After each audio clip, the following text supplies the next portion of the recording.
एक ही बेटा है, जब तक शादी नहीं हुई थी तब तक तो ठीक था। शादी होने के बाद उसने मेरे को छोड़ दिया। अब मैं कहाँ जाऊँ, क्या करूँ? ये एक माता पिता की नहीं, लाखों माता पिताओं के साथ ऐसा मतलब व्यवहार हो रहा है। ये हमारी बुद्धि, हम रोज एकांतिक में सबसे यही कहते हैं कि माता पिता को भगवान का स्वरूप समझो। अब उसके कटाक्ष करने वाले बहुत, यदि पिता गंदा आचरण करता है तो कानून है, आप उसको समर्पित कर दो। लेकिन हम उनकी बात कर रहे हैं जो बूढ़े हैं, सैया से उठ नहीं सकते। अब तुम्हारी आवश्यकता है प्यार दुलार की, सेवा की, और आप उनको घर से बाहर कर दिए।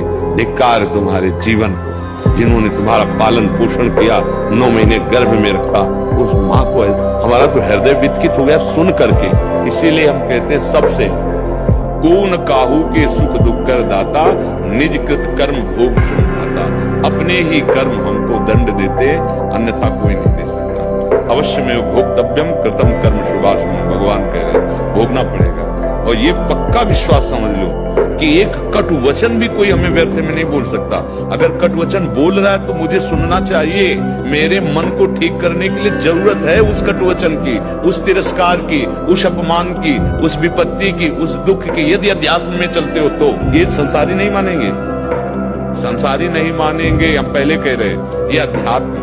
और लोक में तो जेल भरी है इसी बात की, तुमने एक गाली दी, उसने 4 गाली दी, तुमने थप्पड़ मारा, उसने मार दिया, और जाके आजीवन सजा भोगी। ये इसी में जेल भरी हुई। अगर थोड़ा भी ज्ञान है तो आप इतना समझ लो, हमारे दंड देने के लिए कोई निमित्त बनेगा। कभी कोई काल पे अंगुली नहीं उठाता, काल निमित्त बना देता है।